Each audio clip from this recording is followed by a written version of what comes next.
इष्ट गुरु चैनल के सभी प्यारे प्यारे दर्शकों, आप सभी को नमस्कार। जय श्री कृष्णा। उपस्थित हूँ मैं 19 नवंबर 2021 को होने वाले चंद्र ग्रहण के विवरण के बारे में बताने के लिए। किन राशियों के लिए ये चंद्र ग्रहण भारी है और किन राशियों के लिए ये शुभ होगा, इन सभी बातों को यदि जानना चाहते हैं तो आप बने रहिए, पूरा वीडियो जरूर देखिएगा। पहली बात तो हम आपको ये बता दें कि ये जो चंद्र ग्रहण है ये भारत में किन किन स्थानों पर रहेगा उसका थोड़ा सा ब्यौरा। शुक्रवार के दिन कार्तिक पूर्णिमा को सायंकाल चंद्रोदय के समय भारत के सुदूर पूर्वी राज्यों जैसे अरुणाचल प्रदेश और आसाम राज्य के सुदूर केवल पूर्वी क्षेत्रों में ही स्वल्प ग्रस्तोदय के रूप में बहुत ही कम समय के लिए ये चंद्र ग्रहण दिखाई पड़ेगा।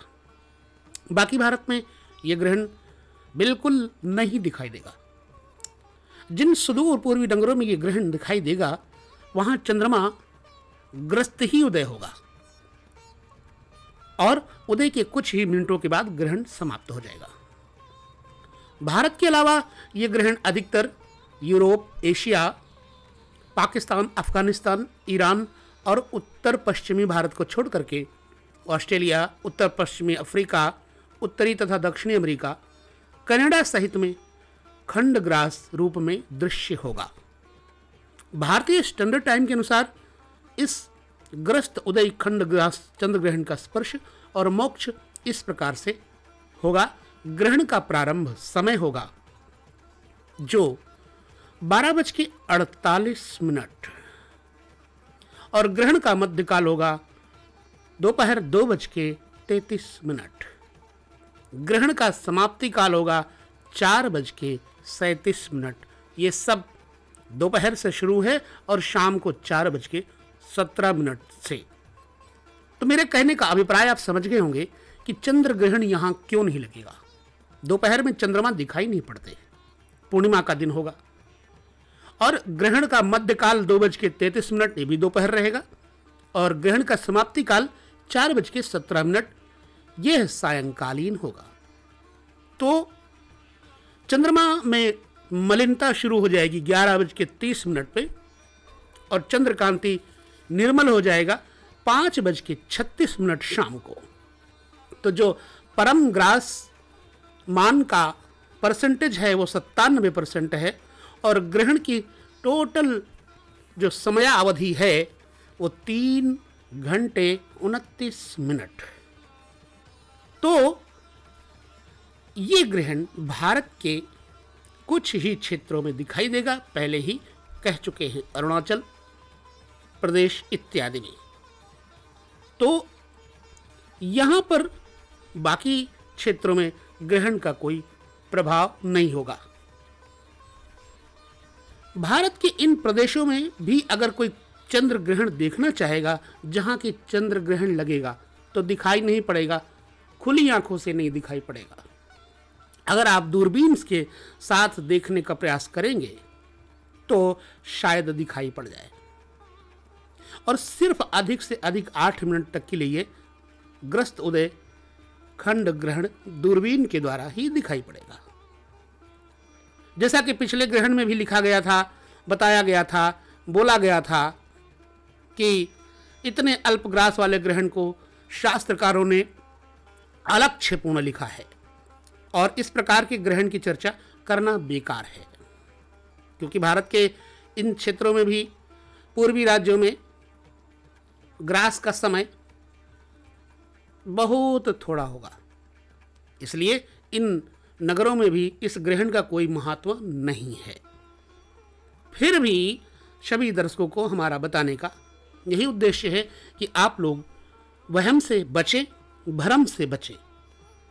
तो ग्रहण का सूतक भारत के 2 पूर्वी राज्यों अरुणाचल और आसाम के पूर्वी भागों में जहां पर सूतक लगेगा, बाकी सूतक का कोई विचार नहीं होगा।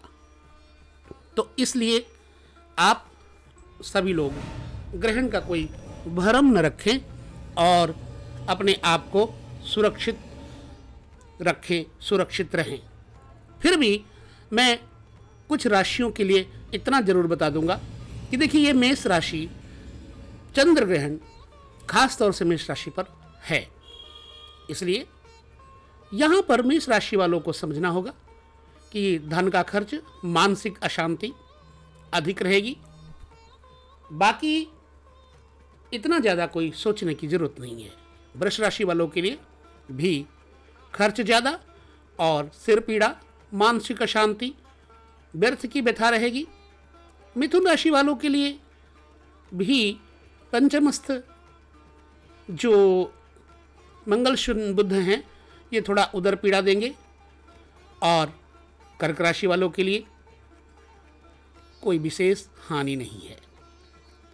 सिंह राशि वालों के लिए इतना बता दूं कि ये आपका सूर्य है, केतु के साथ संचरित है, इसलिए केतु के कारण आपकी मानसिकता, आत्मबल, मनोबल, पिता के साथ वैमनस्यता और उदर पीड़ा इत्यादि सिंह राशि वालों को संभव है।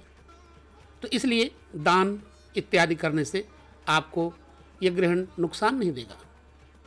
कन्या राशि के लिए द्वितीयस्थ कन्या राशि का स्वामी मंगल बुध के साथ युति कर रहा है, लिहाजा सिर्फ और सिर्फ आप निश्चिंत रहें, कोई भी आपके ऊपर समस्या नहीं आएगी, क्योंकि मंगल शत्रुओं को परास्त करता है।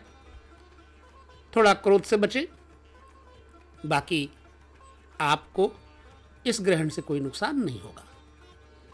तुला राशि, धन संपत्ति का लाभ और अचानक मंगल होगा।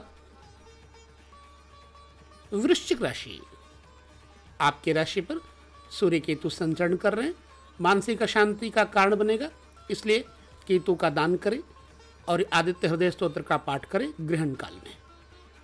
अत्यधिक परेशान होने की जरूरत नहीं, क्योंकि धन की समस्या नहीं आएगी और पारिवारिक उत्तरदायित्व अच्छी तरह से आप निभाते रहेंगे। धनु राशि, धनेश धन में है, धन व्यय होगा, आएगा भी, इसलिए ये ग्रहण धनु राशि वालों के लिए भी अशुभ नहीं है। मकर राशि पर शनि गुरु दोनों ग्रह बैठे हैं, शनि का प्रभाव प्रबल है, लिहाजा आपको बृहस्पति मंत्र, गुरु मंत्र, बीज मंत्र का जाप करना चाहिए ग्रहण काल में, अथवा गुरु के द्वारा दिया गया मंत्र का जाप अवश्य करें और पीली वस्तुओं का दान करें। फिलहाल नुकसान नहीं, परंतु मातृ पक्ष से थोड़ा सा कष्ट रहेगा।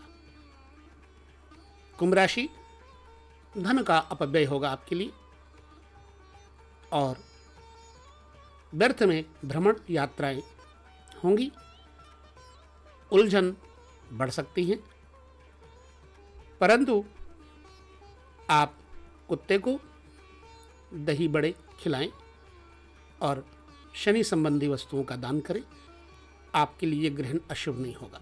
मीन राशि वालों के लिए आमदनी का जरिया बढ़िया बनेगा, आपके लिए इस ग्रहण से कोई भी नुकसान नहीं होगा। हाँ, पत्नी के साथ मनमुटाव हो सकता है, स्वास्थ्य में थोड़ी सी बाधा आ सकती है। ग्रहण काल में आपको चाहिए कन्याओं को कुछ दे करके उनके चरण बंधन करें। इस तरह से निश्चिंत होकर के आप इस ग्रहण काल में होने वाले सूतक की कोई आशंका न रखते हुए सिर्फ अपने धर्म का पालन करते हुए मंत्र का अनुष्ठान, जप तप करना चाहिए, वो करें, दान अवश्य करें। बाकी इसलिए नहीं करना चिंता कि ग्रहण है। चंद्रमा मनसो जाता, सूर्य चक्षुषो अजायत, चक्षु सूर्य अजायत, श्रोत्राद वायुस्य प्राणस्य मुखाद अग्निरजायत। कहते हैं चंद्रमा मन का राजा होता है और सूर्य आत्मा, इसलिए चंद्र ग्रहण लगने पर मानसिक अशांति बढ़ती है, परंतु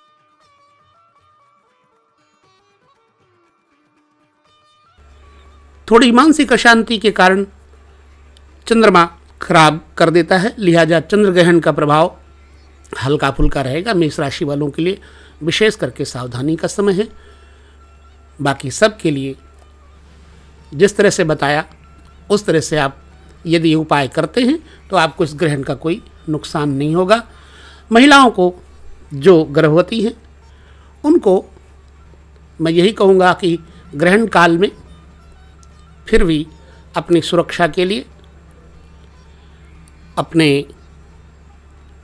परहेज करें, जैसे कि सब्जी काटना इत्यादि नहीं चाहिए, ग्रहण काल में सोना नहीं चाहिए, मंत्र का जप करें ताकि आपके जीवन में जो आने वाले संतान है वो ग्रहित ना हो।